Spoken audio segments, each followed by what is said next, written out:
ఒక ఆర్డర్లో ఎప్పుడు వినలేదు. అయితే ఆ, అన్ని విషయాలన్నీ చెప్తా ఉన్నప్పుడు, నా గురించి విషయాలు చెప్తా ఉన్నప్పుడు, నిజంగా ఇదంతా నిజంగా జరుగుతున్న విషయమేనా? దీనికి అర్హుణ్ణి కాను అన్న భావన కలుగుతా ఉంది. అది చిన్న పరిచర్య అయినా దేవుని తన మహాకృపను బట్టి దేవుడు ఇలాగున్న దేవుని పని చేయడానికి దేవుడు సహాయం చేశాడు. సో కేవలం దేవుని కృప ద్వారా మాత్రమే ఏమైనా చేయగలుగుతా ఉన్నాం. సో థ్యాంక్ యూ అన్న. సో ఈ గ్రూప్ ని పరిచయం చేసినందుకు జయకుమార్ అన్నకి మరోసారి థ్యాంక్స్ తెలియజేస్తా ఉన్నాను. ఆ ఈ సమయంలో దేవుని వాక్యంలో రండి, కీర్తనల గ్రంథం 107వ కీర్తన 107వ కీర్తన 8వ వచనాన్ని చూద్దాం. కీర్తనలు 107వ కీర్తన 8వ వచనం. 107వ కీర్తన 8వ వచనం.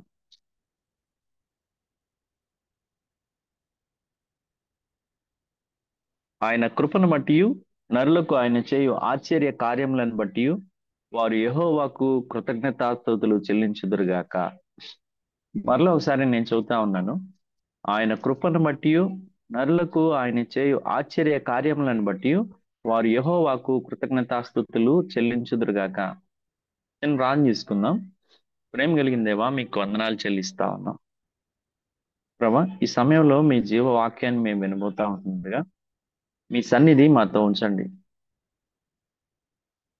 కొద్ది సమయం ప్రభా మీరు మాతో మాట్లాడండి. మీ ప్రజెన్స్ ని మాతో ఉంచమని అడుగుతా ఉన్నాం. మరి ఈ జూమ్ లో, ఈ మీటింగ్ లో ఎవరెవరైతే అటెండ్ అయ్యారో వారందరితో మీరు మాట్లాడండి ప్రభా. మీరు ఎంత గొప్ప దేవుడో, మీరు ఏమై ఉన్నారో, మా పట్ల మీరు చేసిన కార్యాలు ఏమిటో మేము జ్ఞాపకం చేసుకుంటూ మేము హృదయపూర్వకంగా మిమ్మల్ని స్తుతించటకు కూడా సహాయం చేయమని, మీ కృపను ఉంచమని యేసు నామములో అడిగి పెడుతూ నామ తండ్రి, ఆమెన్. దేవుడు ఆ సంవత్సరం వెంబడి సంవత్సరం మనల్ని కాపాడుతా ఉన్నాడు. ఆ ఈ 12 నెలలు దేవుడు మనల్ని కాపాడాడు. ఇప్పుడున్న పరిస్థితులు చూస్తా ఉన్నప్పుడు ఈ రోజున్న వాళ్ళు రేపు కనిపించట్లేదు. రకరకాల వింత జబ్బులు మనకు వస్తా ఉన్నాయి. అసలు ఊహించని జబ్బులు వస్తా ఉన్నాయి.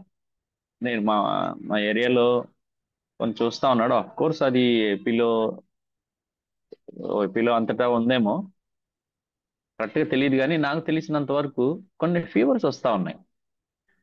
ఎలా అంటే ఫీవర్ తో చనిపోయారు అని ఎప్పుడు మనం విండుండం. గతంలో ఎప్పుడో ఎవరో రేర్ అసలు.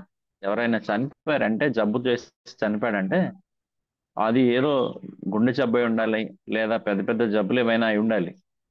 ఈవెన్ జ్వరం వచ్చి కూడా చనిపోతున్న పరిస్థితులు ఉంటా ఉన్నాయి.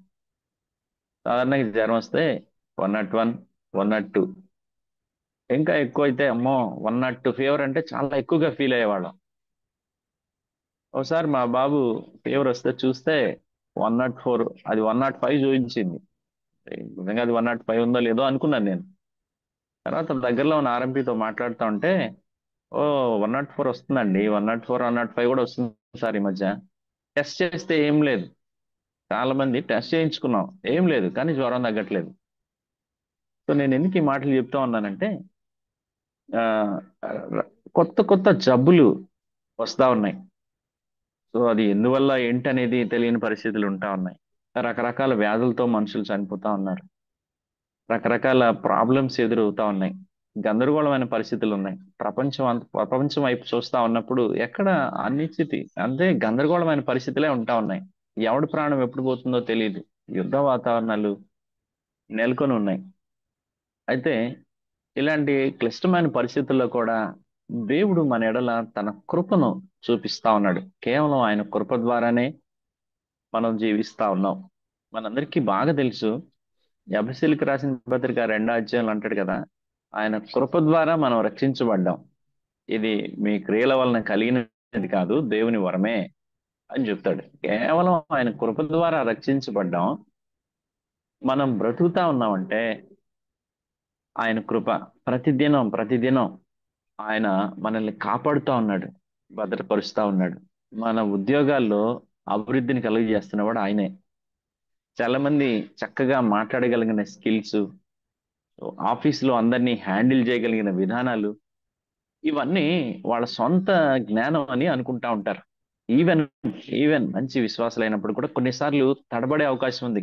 నా యొక్క సిన్సియారిటీ, నా యొక్క పంచువాలిటీ, అసలు ఈ టైం మెయింటెనెన్స్, నా డిసిప్లిన్, సో ఇవేవి కూడా కాదు. ఆఫ్ కోర్స్ మనకు అవి ఉండొచ్చు, కానీ కేవలం దేవుని కృపే. ఇది కేవలం దేవుని కృపే. మనం ఈవెన్ మన ఆఫీసులో మనం మాట్లాడుతా ఉన్నప్పుడు, అప్రిషియేట్ చేసినప్పుడు కూడా మనం ఖచ్చితంగా చెప్పవలసిన మాట only God's grace, I'm nothing. ఇది మన హృదయంలో ఉండగలగాలి. ఈ మధ్యకాలంలో ఆ దేవుని కృపలో జీవించుట అనే ఒక బుక్, ఒక సబ్జెక్ట్ ని నేను నేర్చుకున్నాను.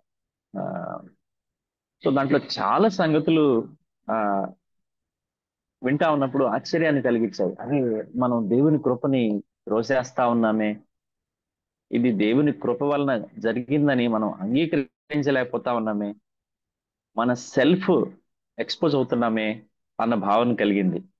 కాబట్టి మనం ఆయన కృప, కేవలం ఆయన కృప అనే విషయాన్ని మనం ఎన్నటికీ మర్చిపోకూడదు. ఆయన కృప ద్వారా మనకు రక్షణ కలిగింది.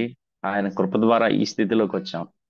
చాలా మారుమూల ప్రాంతాల్లో నుండి ఉన్నతమైన స్థితికి వెళ్ళడానికి గల కారణం ఆయన కృప. సో ఇక్కడ మనం చూస్తే 8వ వచనంలో, 107వ కీర్తన 8వ వచనంలో, ఆయన కృపను బట్టి నరులకు ఆయన చేయు ఆశ్చర్య కార్యములను బట్టి వారు యెహోవాకు కృతజ్ఞతాస్తుతులు చెల్లించిరి. సో మనం ఇది నేర్చుకోవాలి. అయ్యా, నీ కృపను బట్టి వందనాలు, నా జీవితంలో మీరు చేసిన ఆశ్చర్య కార్యాలను బట్టి మీకు వందనాలు అని చెప్పగలగాలి. చాలాసార్లు మనం ప్రభుని స్తుతిస్తా ఉంటాం, కానీ ఆయన కృపను విడిచిపెడతా ఉంటాం. ప్రభా, నన్ను నా కుటుంబాన్ని కాపాడి భద్రపరిచారు, అందుని బట్టి మీకు వందనాలు, నాకు కలిగిన సమస్తాన్ని బట్టి మీకు వందనాలు అని చెప్తాం. నా పట్ల మీరు చూపిన కృపను బట్టి వందనాలు అని చెప్పగలగాలి. ఆయన కృపను అనుదినం అనుదినం ఆయన కృపను మనం జ్ఞాపకం చేసుకుంటా ఉండాలి. మన యొక్క ప్రతి సక్సెస్ లో ఆయన కృపను జ్ఞాపకం చేసుకుంటా ఉండాలి. మనం పొందిన ప్రతి మేలులో కూడా ఆయన కృపను మనం తప్పనిసరిగా జ్ఞాపకం చేసుకోవాలి. అందుకే ఇక్కడ రాశాడు, ఆయన కృపను బట్టి నరులకు ఆయన చేయు ఆశ్చర్య కార్యాలను బట్టి వాళ్ళు యెహోవాకు కృతజ్ఞతాస్తుతులు చెల్లించారు. చాలా మంది వాదన ఏంటంటే, కృప అంటే క్రీస్తు ఈ లోకానికి వచ్చినాకే కృప వచ్చింది అని చెప్పేవాళ్ళు ఉన్నారు. కానీ ఈ కీర్తన గ్రంథంలో చూస్తే ఆయన కృపను బట్టి జరిగింది అని చెప్తా ఉన్నాడు. ఆయన కృప కలిగిన దేవుడైంది క్రీస్తుని ఈ లోకానికి పంపించిన తర్వాతే కాదు, ఆది నుండి ఆయన కృప కలిగిన దేవుడు. ఆయన కృప చూపిస్తానే ఉన్నాడు తన ప్రజలైన వారి పట్ల. ఆయన ఆది నుండి కృప చూపిస్తున్నాడు. అంటే చాలా మంది హృదయాల్లో, చాలా మంది ఆలోచనల్లో క్రీస్తు వచ్చాకనండి కృపాకాలం అండి ఇది, గతంలో కృప లేదు అని చెప్పేవాళ్ళు ఉన్నారు. అది సరైన విధానం కానే కాదు. ఆయన ఎప్పటికీ కృప కలిగిన దేవుడు. ఆయన కృపను ఇంకా విస్తరింప చేశాడు అని చెప్పాలి అంతే. అంతేగాని గతంలో కృప లేదు అనడానికి వీలు లేదు. ఆయన కృప కలిగిన దేవుడు, ఎప్పుడు నరులకి ఆయన కృప చూపిస్తూనే ఉన్నాడు. ఆయన కృప కలిగిన దేవుడు. ఇక్కడ కొన్ని సంగతులు ఎలాగా మనల్ని కాపాడుతున్నాడు, ఏ ఏ విషయాల్లో భద్రపరిచాడు అని చూడడానికి ఇక్కడ కొన్ని మాటలు ఉన్నాయి. ఇక్కడ 10వ వచనం చూస్తే, దేవుని ఆజ్ఞకు లోబడక మహోన్నతుని తీర్మానము తృణీకరించినందున బాధ చేత ఇనుప కట్ల చేతను బంధింపబడిన వారై చీకటిలోను మరణాంధకారంలోను నివాసించే వారి హృదయమును ఆయన ఆయాసంతో కృంగ చేసెను. వారు కూలి ఉండగా సహాయుడు లేకపోయిను, కష్టకాలమందు వాళ్ళు యెహోవాకు మొరపెట్టిరి, ఆయన వారి ఆపదలో నుండి వారిని విడిపించెను. ఇక్కడ సహాయం చేసేవాళ్ళు ఎవరు లేనప్పుడు కష్టకాలంలో వాళ్ళు దేవునికి మొరపెట్టినప్పుడు ఆయన వారికి సహాయం చేశాడంట. ఇది మన జీవితాల్లో చాలా సార్లు ఇది జ్ఞాపకం వచ్చే విషయం. సాధారణంగా మనుషులకి కొంతమంది అనుకుంటారు, డబ్బుంటేనే డబ్బుంటేనే ఏదైనా చేయగలం. లేకపోతే ఇంకొందరు అనుకుంటారు, నాకు ఈ సమస్య డబ్బు లేకపోవడం ద్వారా, నా పేదరికం వల్లే నాకు ఈ కష్టాలు అనుకుంటారు చాలా మంది. లేకపోతే నా శాలరీ తక్కువలో ఉంది, అదిగో ఆ అన్నలాగా అంత శాలరీ ఉంటే నాకు ఇలాంటి ప్రాబ్లమ్స్ ఉండేవి కాదు అని బయటికి అనకపోయినా కనీసం మనసులో ఒకసారైనా అనుకుంటారు. కానీ అది సరైన విధానం కాదు. డబ్బులు ఉండడం వల్ల, శాలరీ ఎక్కువ ఉండడం వల్ల, మనకున్న ఫెసిలిటీస్ అన్ని ఉండడం వల్ల బాధలు కష్టాలు రాకుండా ఉండవు. ప్రతి మనిషి కష్టాల నుంచి వెళ్ళాల్సిందే. ప్రతి మనిషి కష్టాల నుంచి వెళ్ళాల్సిందే. ఒక ఆయన అన్నాడు, ఆ కాళ్ళు తడవకుండా సముద్రాన్ని దాటొచ్చేమో గాని కళ్ళు తడవకుండా ఈ జీవితాన్ని దాటలేం అని చెప్పాడు. సో పేదవాడు కష్టాల నుంచి వెళ్ళాల్సిందే, ధనవంతుడు కష్టాల నుంచి వెళ్ళవలసిందే. సో మన జీవితాల్లో అనేక మార్లు మనం కష్టకాలంలో ఎవరు నాకు సహాయం చేసేవాళ్ళు లేరు, ఎవరు నన్ను ఈ ప్రాబ్లం నుంచి విడిపించేవారు లేరు అని మనం థింక్ చేస్తా ఉన్నప్పుడు, మనం ఆయన్ని మొరపెట్టుకున్నప్పుడు, అయ్యా నీవే నా దిక్కు, నీవే నాకు సహాయం చేసేవాడు, నన్ను కనికరించండి, నాకు సహాయం చేయండి అని మనం వేడుకున్నప్పుడు ఆయన అనేక మార్లు మనల్ని కాపాడుతూ వచ్చాడు. అనేక మార్లు మనల్ని విడిపిస్తా వచ్చాడు. ఈ పాసేజ్ లో మనం చూస్తే ఆ ఇక్కడ ఏమని రాస్తుందంటే 15వ వచనం, 15 ఆయన కృపను బట్టి నరులకు ఆయన చేయు ఆశ్చర్య కార్యములను బట్టి వారు యెహోవాకు కృతజ్ఞతాస్తుతులు చెల్లించుదురుగాక, చెల్లించుదురుగాక అని చెప్తా ఉన్నాడు. సో దేవుని కృప మళ్ళా రిపీట్ చేస్తా ఉన్నాడు. ఆయన కృపను బట్టి, ఆయన ఆశ్చర్య కార్యాలను బట్టి యెహోవాకి కృతజ్ఞతాస్తుతులు చెల్లించారంట. ఇక్కడ ఇంకా కొన్ని వచనాల్లో మనం చూస్తే ఆ మరలా చూడండి, 21వ వచనం చూడండి. ఆయన కృపను బట్టి నరులకు ఆయన చేయు ఆశ్చర్య కార్యములను బట్టి వారు యెహోవాకు కృతజ్ఞతాస్తుతులు చెల్లించుదురుగాక. సో రిపీట్ చేస్తా ఉన్నాడు మరలా. సో ఇది మరలా రిపీట్ చేస్తా ఉన్నట్టే దానికి గల కారణం ఆయన కృప, ఆయన చేసే ఆశ్చర్య కార్యములు ఎంత గొప్పవో మనం చూడాలి. సో దేవుడు కృపను చూపిస్తానే ఉన్నాడు. ఇక్కడ వాళ్ళు ఎలాగ సఫర్ అయ్యారు అనేది మనం చూస్తే 14 వచనాలు చూసాం. చీకట్లోను మరణాంధకారంలోను వాళ్ళు ఉన్నప్పుడు దేవుడు వారిని విడిపించినట్లుగా మనం చూసాం. అసలు ఈ అధ్యాయం ప్రారంభ భాగంలో మనం చూస్తే చూడండి ఒకసారి, 107 ప్రారంభ భాగంలో యెహోవా దయాళుడు, ఆయనకు కృతజ్ఞతాస్తుతులు చెల్లించండి. మనం ఎప్పుడు కూడా ఆయనకు కృతజ్ఞతాస్తుతులు చెల్లించాలి. ఇదే మాట కీర్తన గ్రంథంలో మనం చాలా సార్లు చూస్తాం. 118వ కీర్తన ప్రారంభ భాగంలోను, 136వ కీర్తన ప్రారంభ భాగాల్లోను, ఈ ఇక్కడ కూడా వీటన్నిటిలో చూస్తే ఇక్కడ 106 చూడండి, ప్రారంభంలో యెహోవాను స్తుతించుడి, యెహోవా దయాళుడు, ఆయనకు కృతజ్ఞతాస్తుతులు చెల్లించుడి, ఆయన కృప నిత్యముండును.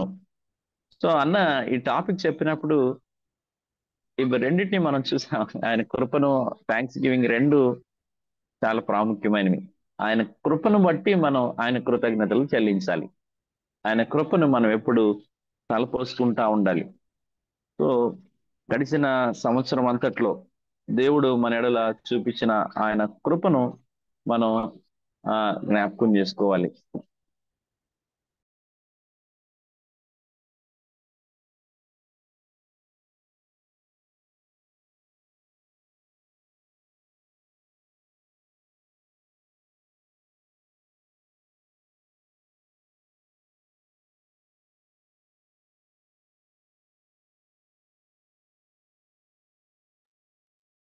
అన్న నా వాయిస్ వినిపిస్తుంది కదన్నా? అవును, వినిపిస్తుంది. ఓకే. సో దేవుని కృపను మనం ఇక్కడ జ్ఞాపకం చేసుకోవచ్చు. గడిచిన సంవత్సరాలన్నింటిలో దేవుడు మనల్ని కాపాడుతా ఉన్నాడు. ఇక్కడ 16th వర్స్ 17th చూసినప్పుడు ప్రతిసారి మనం ఒక పదాన్ని మనం కృపను ఆయన కృతజ్ఞతలు చూసాం.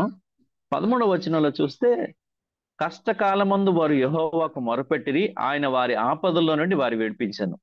మళ్ళా మనం చూస్తే 12వ వచనం చూస్తే కష్టకాలమందు వారు యెహోవాకు మొరపెట్టిరి. డిఫరెంట్, కష్టాలు డిఫరెంట్, కానీ కష్టం వచ్చినప్పుడు మాత్రమే ఆయనకు మొరపెడతా ఉన్నారు. కష్టకాలమందు వారు యెహోవాకు మొరపెట్టిరి, ఆయన వారి ఆపదల్లో నుండి వారిని విడిపించెను. సో ప్రజలు చాలాసార్లు ఆ ఆ, దేవుడు చేసిన కార్యాలని మర్చిపోతా ఉంటారు.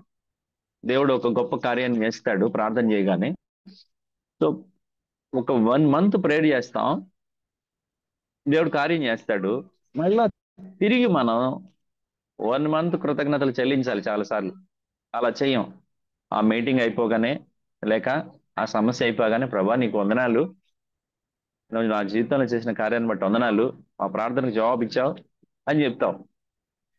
కానీ ఇక్కడ మనం గుర్తుపెట్టుకోవాల్సింది, అయా దీనులమైన మేము ప్రార్థించగా మీరు కృప చూపించి మాకు సహాయం చేశారు.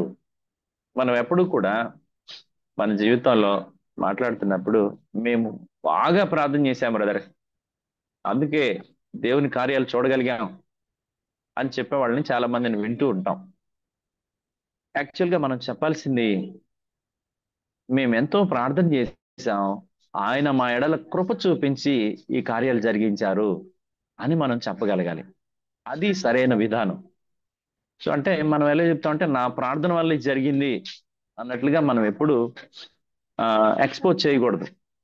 మనం ప్రార్థించగా ఆయన మన ఎడల కృప చూపించాడు, ఆ ఆ కన్విక్షన్ మనకు ఉండాలి. సో ఆయన కృప లేకుండా మనం ఏమీ చేయలేం. ఇక్కడ మనం మాట్లాడుకున్నట్లు మనుషులు ఎప్పుడు కూడా ఆయన కార్యాలను మర్చిపోతూనే ఉంటారు. కానీ మనం మర్చిపోయినా కానీ ఆయన దేవుడు ఎప్పుడు మనల్ని విడిచిపెట్టని దేవుడుగా మన జీవితాల్లో ఉంటాడు. ఆ మనం మర్చిపోవడం అంటే, రెగ్యులర్ గా మనం వాక్యాన్ని ధ్యానిస్తూ ఉంటాం, మీటింగ్స్ అటెండ్ అవుతా ఉంటాం, బైబిల్ స్టడీస్ అటెండ్ అవుతా ఉంటాం, కానీ ఆయనతో పర్సనల్ గా రెగ్యులర్ గా ఉండే సమయాలు కొన్నిసార్లు మిస్ అవుతా ఉంటాయి.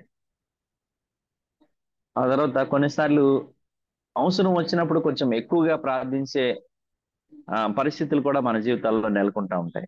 ఇక్కడ ఈ ప్రజలు చేసిన పరిస్థితులు మనం చూసినప్పుడు, ఆ విరోధుల చేతుల్లోంచి వాళ్ళని విడిపించినప్పుడు వాళ్ళందరి గురించి ఈ మాటలు రాస్తూ, ఆ ఇనుప గడి ఏలయనగా 16 వచ్చిన ఏలయనగా ఆయన ఇత్తడి తలుపులు పగలగొట్టి ఉన్నాడు, ఇనుప గడియలను విరగొట్టి ఉన్నాడు.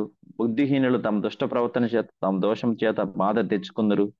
భోజన పదార్థములన్నీ వారి ప్రాణములకు అసహ్యమగును, వారు మరణ ద్వారములను సమీపించుదురు.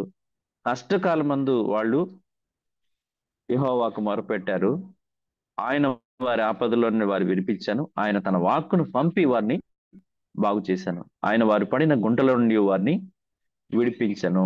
సో వీళ్ళు ప్రాబ్లమ్స్ ఫేస్ చేసినప్పుడు మాత్రమే వాళ్ళు ప్రభు వైపు చూస్తా ఉన్నారు, ప్రభుని వేడుకుంటా ఉన్నారు. కానీ ఆయన మాత్రం మరలా విడువక ఆయన కృపను చూపించి వారికి సహాయం చేస్తా ఉన్నారు. సో ఇంకా రిమైనింగ్ మాటలని మీరు ఇంకా పర్సనల్ గా స్టడీ చేయడం 31వ వచనంలో కూడా ఆ సేమ్ అదే, ఆయన కృపను బట్టి అనేది మనం చూస్తాం. సో ఇంకా వాళ్ళు 28వ వచనంలో శ్రమకు తాళలేక వాళ్ళు యెహోవాకు మొరపెట్టినప్పుడు ఆయన వారి ఆపదలో నుండి విడిపించినట్లుగా చూస్తాం. వారి జీవితంలో ఆయన తుఫాన్ ఆపివేశాడు, దాని తరంగాలను ఆపివేశాడు, వారు కోరిన రేవుకు వారిని నడిపించాడు. ఇవంతా దేవుడు చేసిన మేళ్ళు. మనం చాలాసార్లు ఇశ్రాయేల్ జీవితంలోనే ఇలాంటివి ఉన్నాయి అని అనుకుంటా ఉంటారు కొంతమంది, కానీ మన పర్సనల్ లైఫ్ లో కూడా చాలా తుఫానులు, గందరగోళమైన పరిస్థితులు జరుగుతా ఉన్నప్పుడు దేవుడు మనం కోరిన రేవుకు మనల్ని నడిపిస్తూ వచ్చాడు. సో మనం వెనక గడిచిపోయిన నెలలన్నిటిలోనూ, సంవత్సరాలన్నిటిలోనూ దేవుడు మన ఎడల చేసిన కార్యాలను బట్టి మనం తప్పక దేవునికి కృతజ్ఞతాస్తుతులు చెల్లించాలి. తప్పక వాటన్నిటిని బట్టి మనం హృదయపూర్వకంగా ఆయనకు కృతజ్ఞతాస్తుతులు చెల్లించవలసిన వారంగా ఉండాలి. మనం పదే పదే ఆలోచించి, ఇట్లా గ్యాదర్ అయినప్పుడే కాదు కానీ మన ప్రయాణంలోనూ మన ఖాళీ సమయాల్లో కూడా దేవుడు చేసిన కార్యాలని మరలా మరలా జ్ఞప్తికి తెచ్చుకొని మనం ప్రభుని స్తుతించవలసిన వారంగా ఉన్నాం. అయితే నేను ఇంకొక విషయాన్ని చెప్పాలనుకుంటా ఉన్నాను. సో గతమంతట్లో దేవుడు కాపాడాడు. బట్ ఇక ముందు కూడా ఆయన కాపాడడానికి ఆ సామర్థ్యం కలిగిన దేవుడు. ఇక్కడ ఆ కొన్ని సంగతులు కూడా మనం ఆ ఆలోచించవలసిన విషయాలు ఉన్నాయి. మనం మనల్ని దేవుడు రక్షించుకున్నాడు, ఆయన బిడ్డలుగా చేసుకున్నాడు, దేవుడు నాలెడ్జ్ ఇచ్చాడు. సో మనం దేవునిలో నిలిచి ఉంటా ఉన్నాం. అట్ ద సేమ్ టైం ఇదే సంగతులను, ఇదే విషయాలను మన బిడ్డలకి, చిన్న బిడ్డలకు కూడా నేర్పించవలసిన వారంగా ఉన్నాం. మన ఇంట్లో ఆ మన పిల్లలకు ఈ సంగతులను మనం తెలియజేయాలి. మన ఎడల దేవుడు చేసిన కార్యాలు ఏంటో, ఆయన ఎంత గొప్పవాడో వారికి కూడా తెలియజేయాలి. వారి చేత కూడా కృతజ్ఞతలు తెలియజెప్పాలి. ఒకసారి ఒకసారి కాదు, ఒక 5-6 నెలల క్రితం నాకు బైక్ లేదు, బాగా ఇబ్బంది పడతా ఉన్నాం. సో మా బాబుకి 2.5 years ఇప్పుడు. సో మేము కలిసి ప్రార్థన చేస్తూ చాలా సార్లు ప్రార్థన చేద్దాం, దేవుడు మనకి ప్రార్థన చేస్తూ ఉండగా ఆ, ఆయనే మనకి బైక్ ఇస్తాడు. సో మనం కొనుక్కోలేం, ఆయన ఇస్తాడు అని చెప్తా ఉండేవాళ్ళం. అలా ఫ్యామిలీ ప్రేయర్లో చెప్తూ చెప్తూ ఉండగా ఆ, ఇంకొక 2-3 days లో బండి తీసుకుంటా ఉండగా మా బాబాయ్ గారు ఫోన్ చేశారు. చేస్తే ఆ బాబు మాట్లాడుతూ ఆయనతో ఏం చెప్పాడంటే, తాతయ్య ఏసయ్య మాకు బండి పోతున్నాడు, ఇస్తాడాయన అని చెప్పాడు. చాలా ఆశ్చర్యపడాను, ఏందిరా ఈడు ఇలా చెప్తున్నాడు అని. అంటే పిల్లలకు ఆ నాలెడ్జ్ మనం ఇవ్వాలి, ప్రభువే ఈ పని చేస్తాడు. తర్వాత ఆ మా ఊహకు అందనట్లుగానే దేవుడు ఒక బండి తీసుకోవడానికి ఆయన సహాయం చేశారు. అప్పుడు వాడు కొంతకాలం మటుకు ఏం చెప్తూ వచ్చాడంటే, ఏసై ఇచ్చిన బండి ఇది, ఏసై ఇచ్చిన బండి, ఏసై ఇచ్చాడు ఈ బండి మాకు అని చెప్తా ఉన్నాడు. మేం చెప్పలేకపోయాం అంతగా వాడు చెప్పినట్లు. సో నేనేమంటున్నానంటే, ఆయన చేసిన కార్యాలను మన పిల్లల హృదయాల్లో మనం ముద్రించకపోతే, వాళ్ళ వాళ్ళు వాళ్ళకి సరైన మార్గదర్శకాన్ని మనం ఇచ్చిన వాళ్ళం అవ్వం. అప్పుడు అనిపించింది, ఆ పిల్లవాడికి మనం చెప్పకపోయి ఉంటే వాడు ఆ విషయాన్ని తెలుసుకునేవాడు కాదు. వాడు ఇప్పుడు కూడా ఆ ఆ, వాడి హృదయంలో ఏముంది, ఇది ఏసీ ఇచ్చిన బండి. సో అలాగా మన బిడ్డలను కేవలం ఏదైనా మీటింగ్ లో కూర్చోబెట్టే టీచింగ్ ఇవ్వటం కాదు, కానీ మన రెగ్యులర్ లైఫ్ లో దేవుని గురించిన విషయాలు మన పిల్లలకు కూడా తెలియజేయాలి. సో పిల్లలను సరైన విధానంలో మనం ప్రభు కొరకు పెంచవలసిన అవసరత కూడా ఉంది. అంటే ప్రభు చేసిన కార్యాలను బట్టి మనం కృతజ్ఞతలు తెలియజేయాలి. రాబోయే రోజులను బట్టి మనం సిద్ధపడాలి, మన బిడ్డలను కూడా సిద్ధపరచాలి. ఆ నేను అన్నతో, జయకుమార్ అన్నతో మాట్లాడుతా ఉన్నప్పుడు అన్న ఇలాగా అన్నాడు, తమ్ముడు, ప్రభు మనల్ని కాపాడాడు, ఇక ముందు దేవుడు కాపాడడానికి ఏం చేయాలి, మన బిడ్డల విషయంలో ఇంకా ఎలాంటి ఆ జాగ్రత్తలు తీసుకోవాలన్న విషయాలు కూడా మాట్లాడితే బాగుండు అని చెప్పారు. అందుకే నేను ఈ విషయాన్ని మెన్షన్ చేస్తా ఉన్నాను. అంటే తమ్ముడు, నువ్వు చిన్నపిల్లల మధ్య పనిచేస్తా ఉంటావు కదా, కొన్ని సంగతులు మాట్లాడితే మంచిది అని చెప్పారు. సో అది చాలా వాస్తవమైన విషయం. మన పిల్లలకు ప్రభువు చేసిన కార్యాలను చెప్పడం. నేనేమంటున్నానంటే, పిల్లల గురించి ఎందుకు ప్రస్తావన తీసుకొచ్చానంటే, దేవుడు మన జీవితంలో చేసిన కార్యాలను బట్టి మనం హార్ట్ఫుల్ గా ప్రభుని స్తుతిస్తా ఉంటాం. అదే స్థాయిలో మన బిడ్డకు కూడా ఇన్పుట్ చేయాలి. ఆడు చిన్నవాడైనా, ఆ 10 years, పెద్ద టీనేజ్ లో ఉన్న యవనస్తుడైనా, నాన్న ఈ రోజు నేను ఈ పని చేశాను, దాని కొరకు ఇంత ప్రార్థన చేస్తా ఉండగా ఆయన కృప చూపించి దీని నుండి విడిపించాడు అని ఒక సమయాన్ని కేటాయించుకొని కనీసం ఒక 5 minutes అయినా ప్రభు చేసిన కార్యాన్ని వాడి హృదయంలోకి మనం వెళ్ళేటట్లుగా చెప్పాలి. అలా చెప్పినప్పుడు దేవుడు ఎంత గొప్పవాడో, దేవుడు ఎలాంటి కార్యాలు చేశాడో మన ఫ్యామిలీ పట్ల అన్న సంగతులు పిల్లలు తెలుసుకుంటారు. మనం కేవలం పిల్లలకి కూర్చోబెట్టి టీచ్ చేస్తేనే, లేకపోతే ఏదైనా బైబిల్ స్టడీలో కూర్చోబెడితేనే, చర్చిలో కూర్చోబెడితేనే వాడి మైండ్లోకి వెళ్తాయి అన్న భావనలో కొంతమంది ఉండొచ్చు. మరి ఈ గ్రూప్ లో ఉన్న వాళ్ళు అలా ఉండకపోవచ్చు, ఉండొచ్చు, తెలియదు. కానీ దానికంటే చాలా ప్రాక్టికల్ గా మనం టీ తాగుతా ఉన్నప్పుడు, మనం కలిసి మాట్లాడుకుంటా ఉన్నప్పుడు భార్యాభర్తలుగా మనం వాళ్ళ ముందు దేవుని విషయాలను ప్రస్తావన చేయాలి. బయట వ్యక్తులు, అవిశ్వాసులైన వ్యక్తులు చాలా మంది ఆ మన గురించి పడని వ్యక్తుల గురించో, లేకపోతే బాబాయిల గురించో, అత్తమ్మల గురించో పిల్లల ముందు మాట్లాడేస్తా ఉంటారు.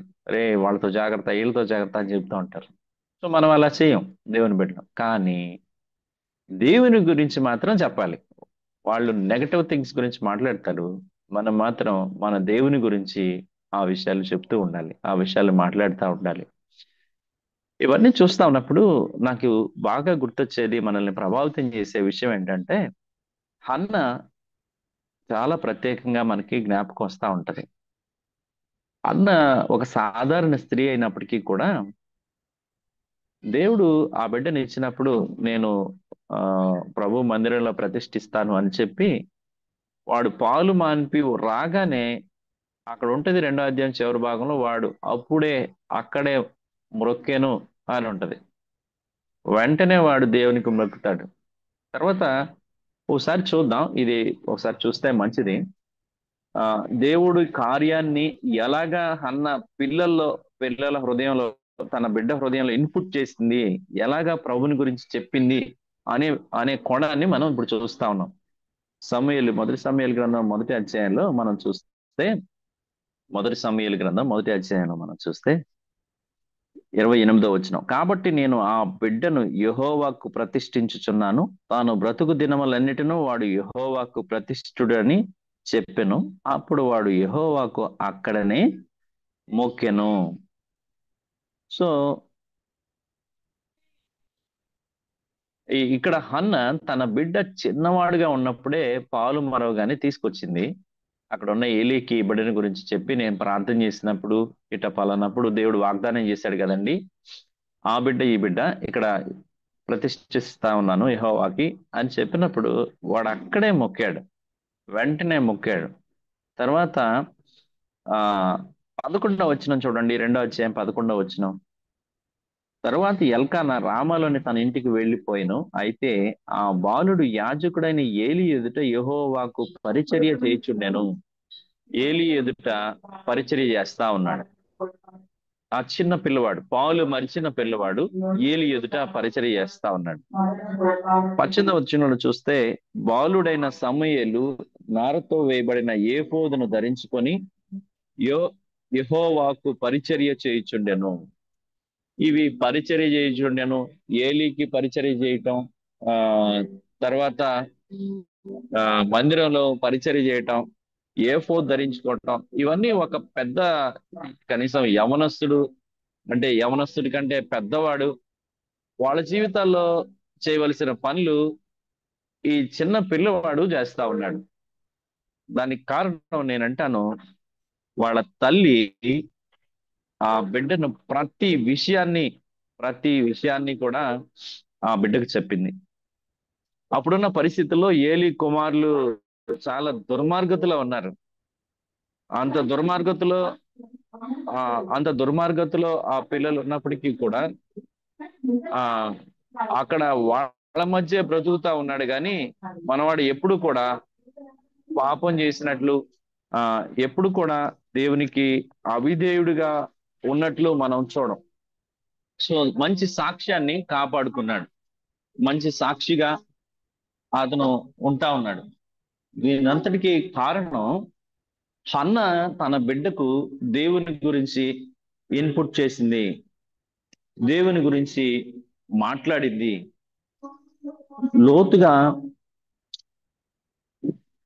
లోతుగా దేవుని గురించిన సంగతులను ఆ బిడ్డ హృదయంలో ఇన్పుట్ చేసింది.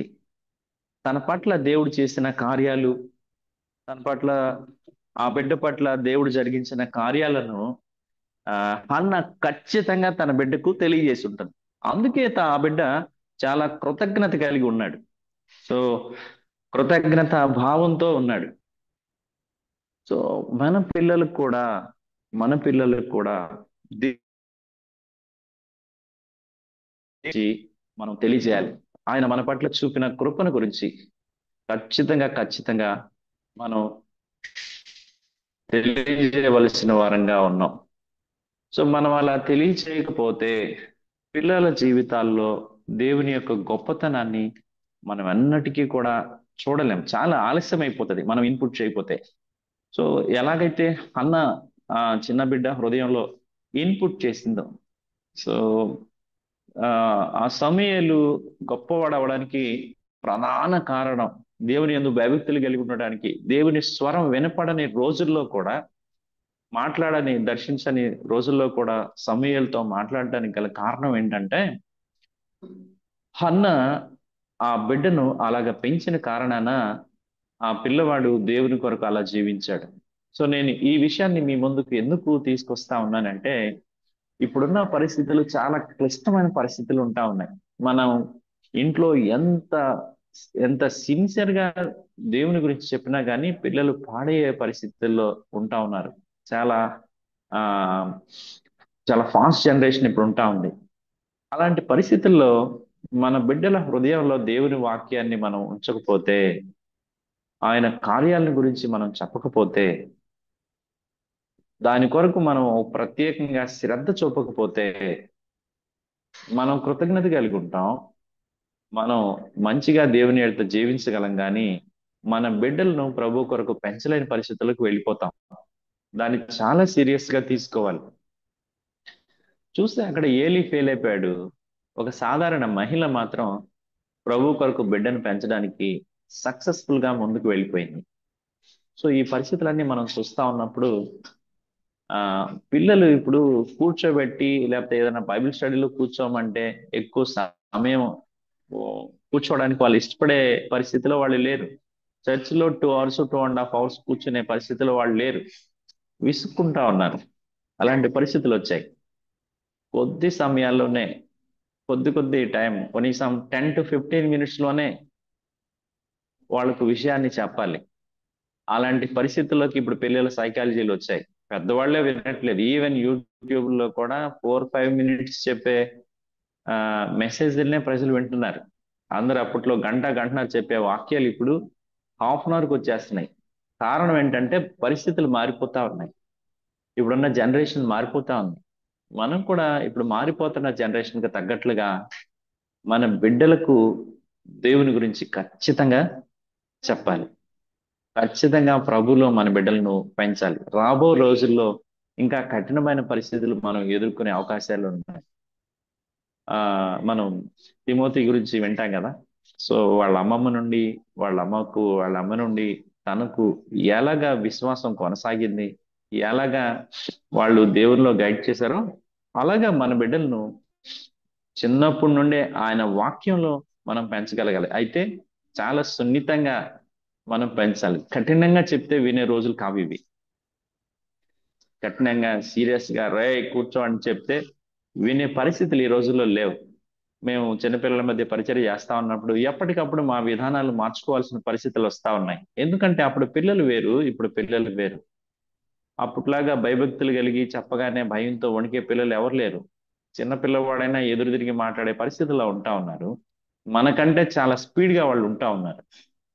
తక్కువ సమయంలోనే తక్కువ సమయంలోనే ప్రతిదినం ఏదో ఒక సందర్భాన్ని ఉపయోగించుకొని మనం వాళ్ళకి దేవుని గురించి చెప్పవలసిన ఆవశ్యకత ఎంతైనా ఉంది. సో ఈ రెండు విషయాల్ని మనం జ్ఞాపకం చేసుకున్నప్పుడు, మనం కీర్తన గ్రంథంలో చూసినట్లుగా ఆయన కార్యాలను మనం మర్చిపోకూడదు. ఆయన కృపను జ్ఞాపకం చేసుకోవాలి, ఆయన కృతజ్ఞతలు చెల్లించాలి. అట్ ద సేమ్ టైం ఆయన కార్యాలను మనకు కృతజ్ఞతలు చెప్పాలి. మన బిడ్డల చేత కూడా ఆయనకు కృతజ్ఞతలు చెల్లించేలాగా, వాళ్ళకి అర్థమయ్యే రీతిలో, వాళ్ళకి అర్థమయ్యేటట్లుగా మనం ఆయన కృపను, ఆయన చేసిన కార్యాలను వారికి కూడా తెలియజేస్తే, కుటుంబంగా మనం ప్రభుని స్తుతించిన వారం అవుతాం. కుటుంబంగా ఆయన కృపను బట్టి మనం ప్రభుని గణపరిచిన వారు అవుతాం. కాబట్టి ఈ విషయాల్ని మన హృదయాల్లో ఉంచుకుందాం. సో మన పర్సనల్ గా ఎవరికి వారంగా మన జీవితాల్లో దేవుడు చేసిన కార్యాలను బట్టి, ఆ దేవుడు చేసిన గొప్ప మేళ్లను బట్టి, ఆశ్చర్య కార్యాలను బట్టి, కష్టకాలంలో ఆయన చేసిన, ప్రార్థించినప్పుడు ఆయన మన ఎడల కృప చూపించి చేసిన కార్యాలన్నిటిని బట్టి మనం ప్రభుని స్తుతిస్తూ, రాబోయే రోజుల్లో మన బిడ్డలను కూడా మనం ఎలాగైతే ప్రభు కొరకు జీవించామో అలాగా తయారు చేసే వ్యక్తులంగా, వాళ్ళు కూడా మన వంటి, మనం ఎలాగ విశ్వాస జీవితంలో అంచెలంచెలుగా ఎదుగుతూ వచ్చామో అలాగా మన బిడ్డలను కూడా పెంచే వ్యక్తులుగా మనం అందరం ఉండాలని కోరుకుంటూ ఈ మాటలు నేను ముగిస్తా ఉన్నాను. So thank you. ఆ, చిన్న ప్రార్థన తీసుకుందాం. ప్రియమైన యేసయ్య, మీకు వందనాలు చెల్లిస్తా ఉన్నాం. సో ఈ సంవత్సర కాలం అంతా మీరు కాపాడుతూ వచ్చారు, భద్రపరుస్తూ వచ్చారు. మీరు మా జీవితంలో ఎన్నో గొప్ప కార్యాలు చేశారు. ఎవరికి చెప్పుకోలేని సమస్యల్లో, ఇబ్బందుల్లో మీకు మొరపెట్టినప్పుడు మీరు మా ఎడల కృప చూపిస్తూ సహాయం చేస్తూ వచ్చారు. ఎన్ని మార్లు ప్రార్థించినా మీ కృప మా ఎడల చూపిస్తూ విడిపిస్తూ వచ్చారు. అందుని బట్టి వందనాలు ప్రభా. రెండవదిగా మీ వాక్యంలో ఉన్నట్లుగా రాబోయే దినాల్లో మేము మా బిడ్డలను మీ కొరకు పెంచే విషయంలో చాలా సీరియస్ గా ఉంటూ ఆ, ప్రతి అవకాశాన్ని, ప్రతి సన్నివేశాన్ని ఉపయోగించుకొని వారికి మీ గురించి చెప్పే వ్యక్తులంగా, వారు కూడా మా వలె మీకు కృతజ్ఞతలు చెల్లిస్తూ ప్రభా ఉండేవారుగా జీవించడానికి కూడా సహాయం చేయమని, బలపరచమని యేసుక్రీస్తు నామములో అడిగి పెడుతూ నామ తండ్రి. ఆమె. Thank you brother. Thank you.